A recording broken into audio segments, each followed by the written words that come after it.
अस्सलाम वालेकुम जी, कैसे हैं आप लोग? खैरियत से हैं? ठीक ठाक हैं? ISO 9001 का हमारा जो है वो वीडियोस का सिलसिला चल रहा है जी। लास्ट हमने वीडियो बनाई थी 10 क्लॉजेस के ऊपर, जिसमें हमने पहले 6 क्लॉजेस को एक्सप्लेन कर दिया था।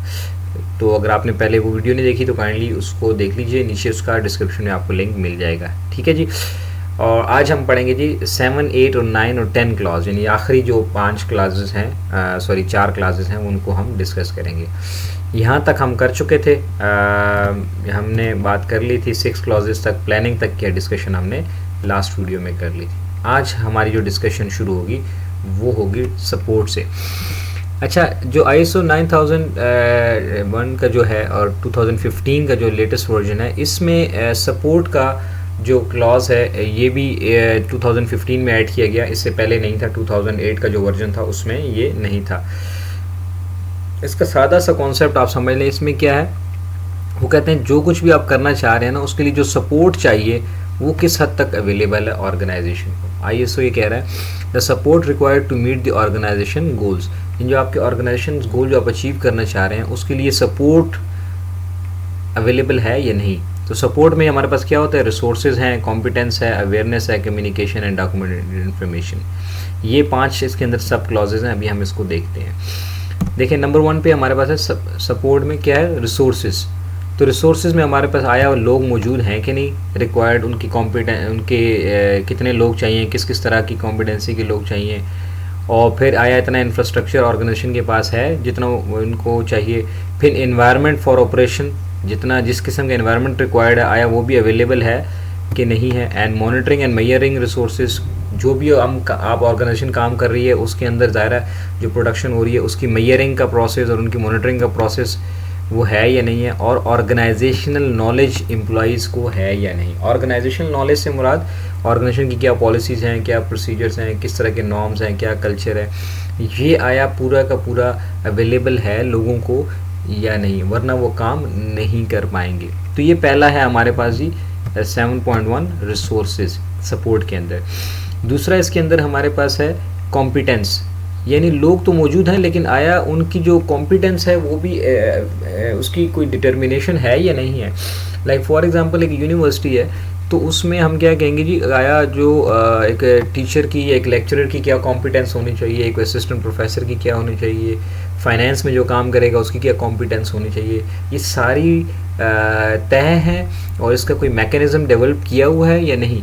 सो determine the necessary competence for a person. तो ज़ाहिर है जो ऑर्गेनाइजेशन ने जो काम करना है उसकी कॉम्पिटेंस को तय करने के लिए, सॉरी उसको जो लोग परफॉर्म करेंगे जॉब, उनकी भी कोई सर्टेन कॉम्पिटेंस लेवल होना चाहिए। और उसको कोई डिटरमिन भी करना है कि जी ऐसे ही नहीं है कि बस मुझे अच्छा लगा तो मैंने ये बंदा रख लिया। तो ISO ये चाहता है कि आप जो भी काम करवा रहे हैं लोगों से, उन बंदों की कॉम्पिटेंस का कोई क्राइटेरिया डिटरमिन करना है आपने। फिर अवेयरनेस है, person are aware about the quality. वो जो लोग काम कर रहे हैं ऑर्गेनाइजेशन के अंदर वो कितने अवेयर हैं क्वालिटी पॉलिसी के। ये मैं जब ऑडिट के लिए अक्सर जाता हूँ तो अक्सर मैं किसी न किसी एम्प्लॉय से पूछ लेता हूँ कि जी हाँ जी आपकी पॉलिसी क्या है क्वालिटी की। तो वो अक्सर लोगों को नहीं मालूम होता, या मालूम भी है तो उन्हें ये नहीं पता होता, अंग्रेज़ी याद होती है लेकिन मकसद नहीं मालूम होता।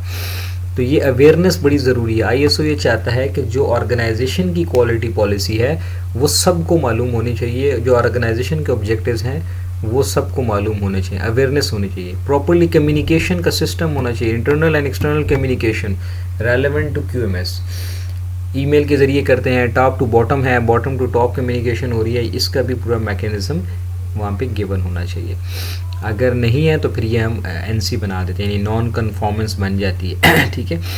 और ये सारा कुछ जो है ये डॉक्यूमेंटेड इन्फॉर्मेशन होना चाहिए, यानी ये लिखा हुआ चाहे वो कंप्यूटर पे लिखा हुआ है यानी प्रोसीजर डिफाइंड है, या हार्ड में है। वैसे भी 2015 में हार्ड कॉपी की रिक्वायरमेंट भी ख़त्म हो गई है, पहले होती थी, लेकिन अब अगर आपके पास कंप्यूटर में भी ये डॉक्यूमेंटेड है तो इसको हम ओके कर लेते हैं। 8th जो क्लॉज है ये बहुत ही बड़ा, बहुत ही कॉम्प्लिकेटेड क्लॉज है। इसको बस सिर्फ इतना समझ लें क्योंकि इसकी डिटेल में हम नहीं जा सकेंगे, क्योंकि ये सबसे मुश्किल क्लॉज होता है ऑर्गेनाइजेशन के अंदर और ये वेरी करता है ऑर्गेनाइजेशन टू ऑर्गेनाइजेशन। इसको कहते हैं the heart of management system, क्योंकि एक ऑर्गेनाइजेशन के ऑपरेशंस के मुताल्लिक है। तो उसके अंदर कितनी किस्म के ऑपरेशंस हैं, बेशुमार किस्म के ऑपरेशंस होते हैं, ठीक है ना। तो ये भी इस ऐड किया कि पहले प्रोडक्ट रियलाइजेशन के नाम से ये होता था, अभी इसको ऑपरेशंस के नाम से कर दिया। इसके अंदर ये सारे हैं 8.1, 2, 3, 4, 5, 6 एंड 7, ये सारे इसके अंदर सब क्लॉजेज हैं। फिर इन एक एक क्लॉज के अंदर बहुत सारे सब क्लॉजेज हैं, लेकिन बहरहाल इन शॉर्ट मैं आपको बस एक बता देता हूँ बात कि इसमें हम ये डिस्कस देखते हैं कि ऑर्गेनाइजेशन के जितने भी ऑपरेशंस हैं क्वालिटी मैनेजमेंट सिस्टम के जो अम्ब्रेला के अंदर आ रहे हैं वो किस हद तक ठीक परफॉर्म किए जा रहे हैं या नहीं। नेक्स्ट है जी इसके अंदर 9 परफॉर्मेंस एवेलुएशन। परफॉर्मेंस एवेलुएशन में जाहिर सी बात है जब कोई भी काम हो रहा है तो उसकी परफॉर्मेंस को भी डिटरमिन करना का कोई तरीका होना चाहिए कि जी वो किस तरह से हो रही है, ठीक है ना।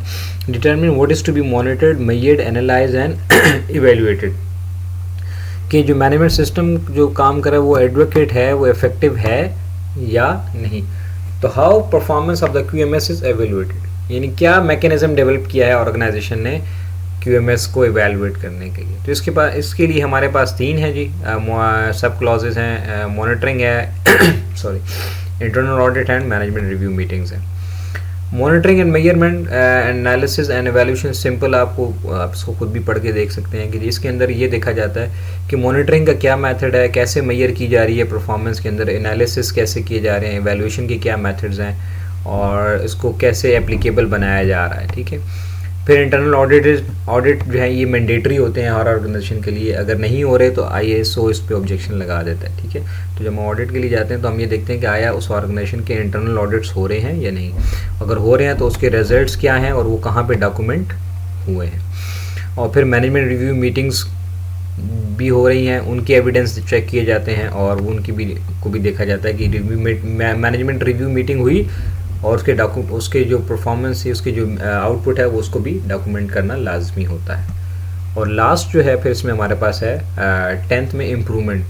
क्या है इम्प्रूवमेंट का मैकेनिज्म ऑर्गेनाइजेशन का, ये फोकस है ISO का। ISO कहता है कंटिन्यूअल इम्प्रूवमेंट, ठीक है ना। Continual improvement remains the core focus of QMS। वो ये देखना चाहते हैं कि ऑर्गेनाइजेशन इम्प्रूवमेंट के ऊपर कैसे काम कर रही है। इसमें हमारे पास वो चाहते हैं कि जी ऑर्गेनाइजेशन QMS चाहता है, यानी ISO ये चाह रहा है कि जी वो कंटिन्यूली इम्प्रूव करे और जितनी भी नॉन कन्फॉर्मिटीज़ है, नॉन कन्फॉर्मिटीज़ का मतलब है जो के स्टैंडर्ड्स के मुताबिक चीज़ें नहीं हैं, उन सब को आइडेंटिफाई किया जाए और उनको ठीक किया जाए, करेक्टिव एक्शंस लिए जाएँ। इसमें भी 3 क्लॉजेज हमारे पास, जनरल है, non conformity and continual improvement है। जनरल में तो कह रहे हैं जी the action must be taken to meet the customer requirement, कौन कौन से एक्शन लिए जा रहे हैं जी कस्टमर की सेटिस्फेक्शन के लिए। फिर जितनी भी नॉन कन्फॉर्मिटीज़ हैं, यानी जो नॉन कंप्लायंस है, स्टैंडर्ड से मैच नहीं कर रही चीज़ें, कम हैं, तो उसका रूट एनालिसिस किया जाए, रूट कॉज एनालिसिस किया जाए कि ये क्यों नहीं हो रही। फिर उस पर करेक्टिव एक्शंस लिए जाएँ, उसको ठीक किया जाए और चेंजेस किए जाएँ अगर चेंजेस रिक्वायरमेंट हैं। और जितना कुछ भी किया जा रहा है इस सब प्रोसेस को लिखा जाए, चाहे प्रोसीजर डिफाइंड होना चाहिए, चाहे वो कंप्यूटर में लिखा या प्रिंट करके रखा हुआ है, लेकिन एटलीस्ट कंप्यूटर में लिखा हुआ होना चाहिए। तो नॉन कन्फॉर्मिटीज़ और जितनी भी नॉन कन्फॉर्मिटीज़ हैं, यानी जो मैच नहीं करे स्टैंडर्ड के साथ, कंप्लायंस नहीं हो रही, और उसके अगेंस्ट फिर क्या करेक्टिव एक्शंस लिए गए हैं। एंड फाइनली इम्प्रूवमेंट का क्या मैकेनिज्म है, क्या ऑर्गेनाइजेशन किस हद तक फोकस कर रही है इम्प्रूवमेंट के ऊपर। Organisation must continuously improve the suitability, adequacy and effectiveness of QMS। तो ये है जी आपके 10 क्लॉजेस, और इसको अगर आप देखें हमने ये पढ़ लिए थे जी, 4 है, ये 5th है, ये 6th, 7th, 8th, 9th और 10th। Context of organisation, leadership, planning, support, operation, performance evaluation and improvement. ये 4 जो पहले क्लास हैं ये प्लानिंग से ताल्लुक़ रखते हैं।